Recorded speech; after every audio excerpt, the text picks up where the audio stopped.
Pourquoi la justice française ou les juges français refusent jusqu'à maintenant à Smaïl El-Djeb, l'agent des services secrets algériens, de bénéficier de la liberté conditionnelle ou provisoire? Cette question, tous les dirigeants algériens se la posent, alors qu'en réalité, ils ont au fond d'eux-mêmes la réponse. Smaïl El-Djeb est pour le moment présumé innocent. C'est un ressortissant algérien, mais c'est un être humain qui a le droit à la présomption d'innocence. Son implication avérée dans le kidnapping, la séquestration, l'enlèvement, suivi d'une entreprise terroriste ciblant MRDZ, blogueur, cyberactiviste et opposant au régime Tebboune, cette implication avérée n'a pas été pour le moment documentée ou confirmée par la justice. Comme tout être humain, comme n'importe quel justiciable, s'il réunit les conditions de sa présentation devant la justice et s'il se soumet à un contrôle judiciaire strict, raisonnable et rationnel, et s'il ne s'enfuit pas du territoire français, il a le droit à un contrôle judiciaire, à savoir le droit de quitter la prison pour pouvoir circuler dehors ou pour pouvoir bénéficier d'une résidence surveillée en attendant que son procès puisse avoir lieu, sachant qu'il n'est pas le principal accusé. Il n'est que l'un des accusés. Mais les juges français refusent de le libérer.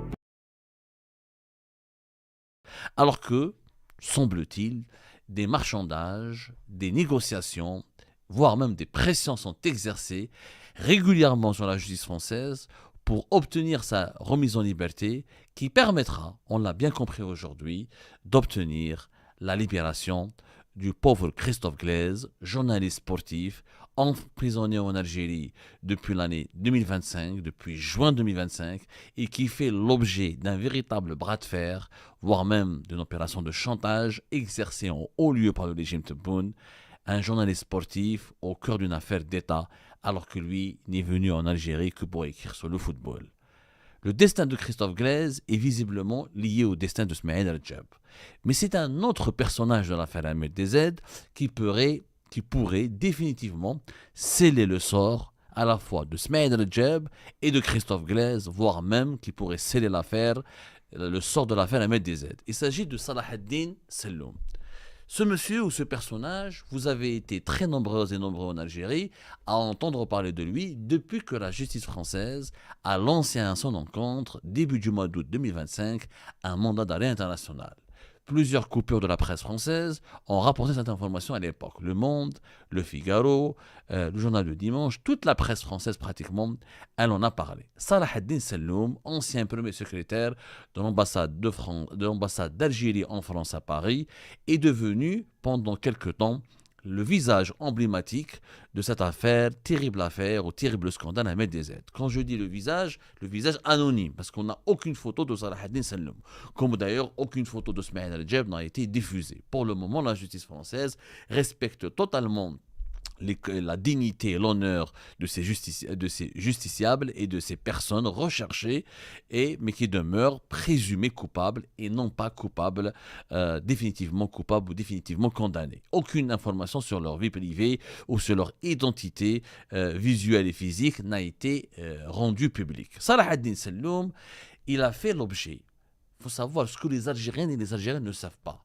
Parce que l'affaire MRDZ en Algérie, elle fait l'objet de plusieurs manipulations et de plusieurs falsifications factuelles dans le cadre d'une opération de propagande cherchant à faire croire aux Algériennes et aux Algériens que l'affaire MRDZ, elle est préfabriquée et téléguidée par des lobbies des services secrets français qui seraient totalement hostiles à l'Algérie et qui seraient en train de comploter pour empêcher toute normalisation des relations politiques entre l'Algérie et la France.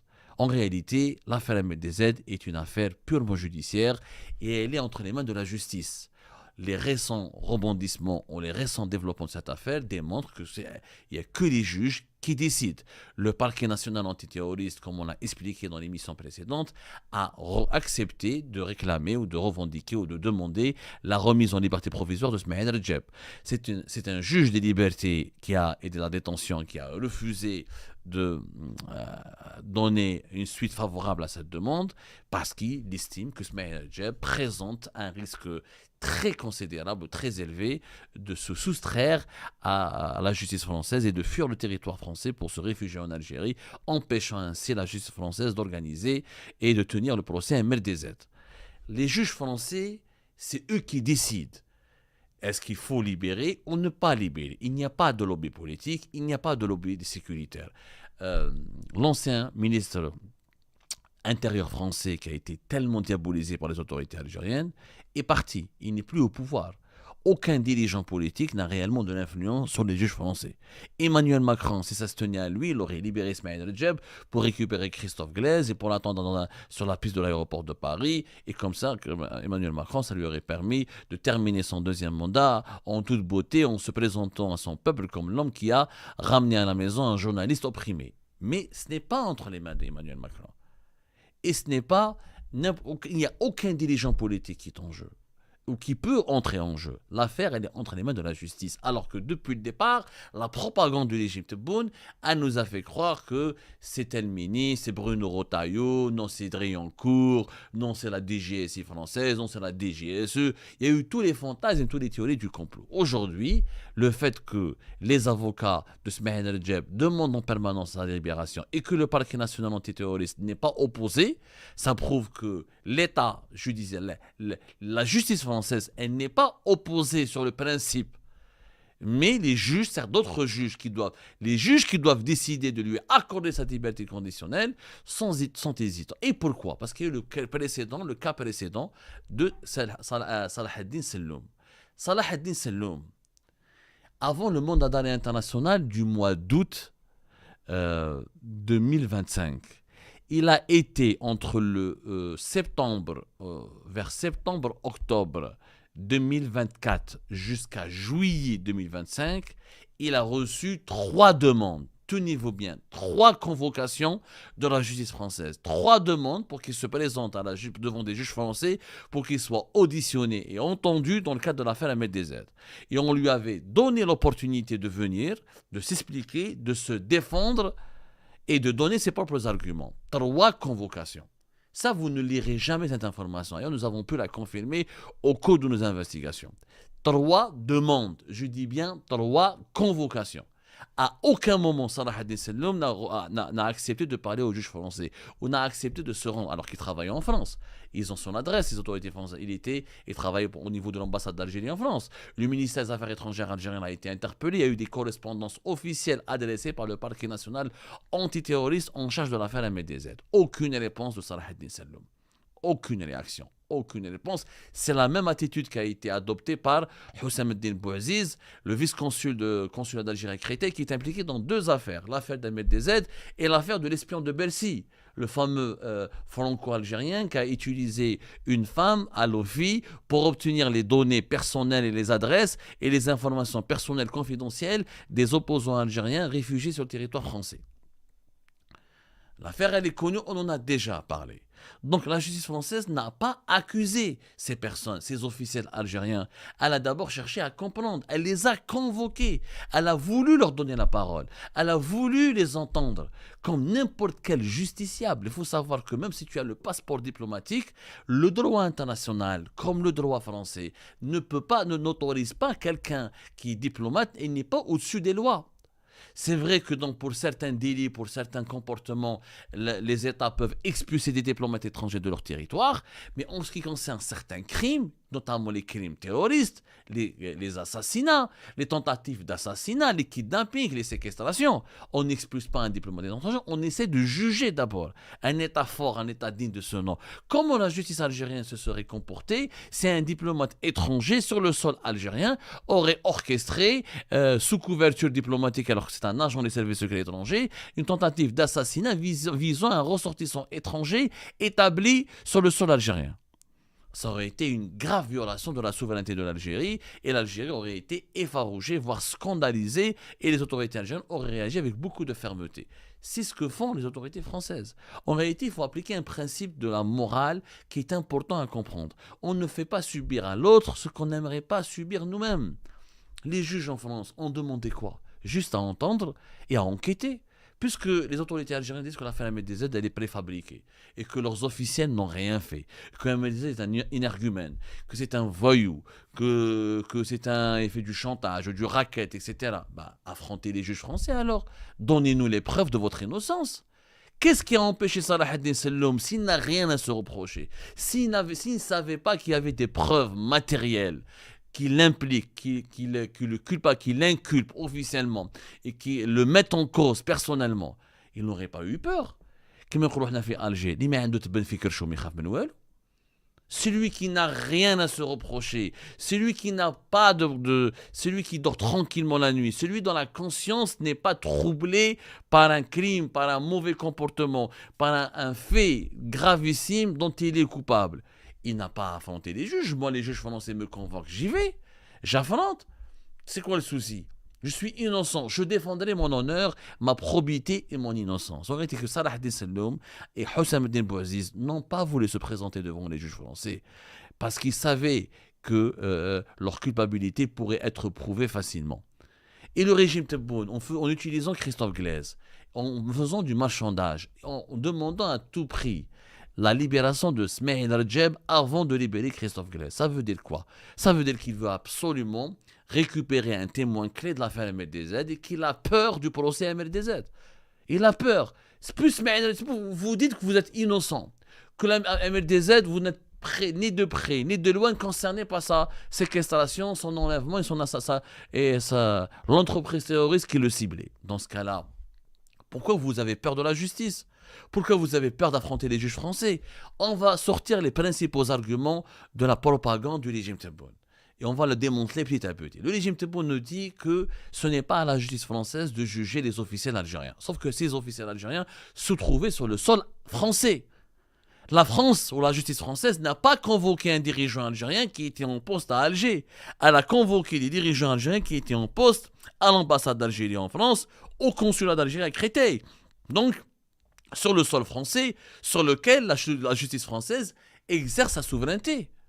C'est comme si demain, la justice algérienne, on va lui dire « Vous n'avez pas le droit d'enquêter avec un diplomate ou un dirigeant étranger qui travaille dans une ambassade en Algérie alors qu'il a commis un crime ou qu'il est suspecté d'avoir commis un crime. » Ça n'existe, c'est un argument qui n'a pas de sens. Deuxième argument du régime Tebboune, que c'est à la justice algérienne de juger uniquement les dirigeants algériens ou de juger des responsables algériens. Ok, dans ce cas-là, pourquoi la justice algérienne n'ouvre pas une enquête? Et dans ce cas-là, ok, vous ne voulez pas que les officiels algériens partent en France rencontrer les juges français. La justice française, le parquet national antiterroriste peut aisément demander une commission rogatoire, envoyer des représentants des juges du parquet national antiterroriste qui viendraient à Alger pour auditionner dans un lieu privé ou officiel Salah ad-Din Selloum et Houssam ad-Din Bouaziz. Ça existe, ça se fait. Il y a des juges algériens qui sont venus en France pour collaborer avec les juges français concernant les affaires des opposants, par exemple, ou des exilés politiques, comme votre serviteur, comme Ahmed Dezed, Hicham Aboud, ou Farhat Mahani, etc., ou des membres du MAC de Rached. Pour les opposants algériens et pour les exilés, les activistes politiques algériens, les juges algériens se déplacent en France, acceptent de collaborer avec la justice française. Mais quand la justice française demande elle-même à la justice algérienne de collaborer sur l'affaire MDZ, bizarrement, aucune réponse. Est-ce que c'est pas malhonnête? Est-ce que c'est pas profondément dégueulasse? Il y a une contradiction, il y a une incohérence. Pour les biens mal acquis, récemment, des juges algériens étaient en France pour collaborer avec le PNAF, le parquet national financier, qui est en charge, des affaires financières, du crime économique et des affaires de corruption. Dans ce cas-là, pourquoi pas des juges algériens ne collaborent-ils pas avec le PNAT, le parquet national antiterroriste, pour justement élucider les circonstances troublantes de l'affaire MLDZ? Et c'est très simple. Si vous êtes vraiment innocent. Et puis, est-ce que vous savez les conditions dans lesquelles Salah ad-Din Selloum et Houssam ad-Din Bouaziz ont fui la France en 2024? Ils ont fui comme des vulgaires voleurs. Ils n'ont pas eu le courage de fuir ou d'aller. Houssam ad-Din Bouaziz n'est pas sorti par un aéroport lambda, par un aéroport normal. Il y a même certaines informations sécuritaires sensibles que je me garde de révéler par respect pour l'instruction judiciaire qui est menée en France et par respect pour les institutions de mon pays, parce que je n'ai pas envie de divulguer des secrets ténébreux et des secrets sécuritaires dangereux. Mais ils ne sont pas sortis par la voie normale. Ils ont pris la fuite. Quand on n'a rien à se reprocher, pourquoi fuir? Pourquoi fuir? 3 convocations, personne ne répond. Et personne ne se présente. On nargue les juges français, on se dit, les dirigeants algériens se disent, on emmerde la justice française, on est au-dessus des lois. Mais je suis désolé, les hommes ne sont pas au-dessus des lois. Même s'ils sont des dirigeants algériens, même s'ils font partie des services secrets algériens, même s'ils sont le passeport diplomatique algérien, la loi est la loi. Un crime terroriste est un crime terroriste dont les auteurs doivent être punis sévèrement. Il y a des témoignages, il y a des indices, il y a des preuves matérielles. Salah ad-Din Selloum et les services de sécurité français ont récupéré ces photos en train de retirer de l'argent le jour même du kidnapping d'Ahmed DZ. Cet argent qui a été retrouvé chez 2 soignantes, infirmières soignantes qui ont été recrutées par les gangsters qui ont enlevé et kidnappé Ahmed DZ pour le soigner afin que sa santé ne soit pas mise en danger, afin qu'il le livre, je ne sais pas, aux commodités de cette opération, dans un état de santé jugé normal. Ça, c'est des informations qui sont disponibles au niveau de la justice française et que la justice française pourrait communiquer facilement aux juges algériens si les juges algériens veulent enquêter de leur côté. Mais en réalité, le régime Tebboune a peur. Il ne sait pas quoi faire de l'affaire Ahmed DZ. Il cherche à l'enterrer, il cherche à la clôturer, il cherche à s'en débarrasser définitivement de cette bombe, de cette grenade. Enfin, il a déclenché une grenade et elle va lui exploser à la figure. Cette manière d'agir, cette manière de faire de la propagande, cette manière de mentir et cette manière de ne pas se montrer droit et honnête, elle ne sert pas à l'Algérie. Elle dessert les intérêts de l'Algérie et elle porte un véritable préjudice à l'image et à la crédibilité de l'État algérien. Des sources algériennes me certifient qu'Abdelmajid Tebboune n'a jamais commandité ou n'a jamais demandé à ce qu'on élimine ou neutralise Ahmed DZ, à ce qu'on kidnappe Ahmed DZ. Si Tebboune est totalement innocent et dans cette histoire et n'est pas concerné et pas responsable de cette histoire.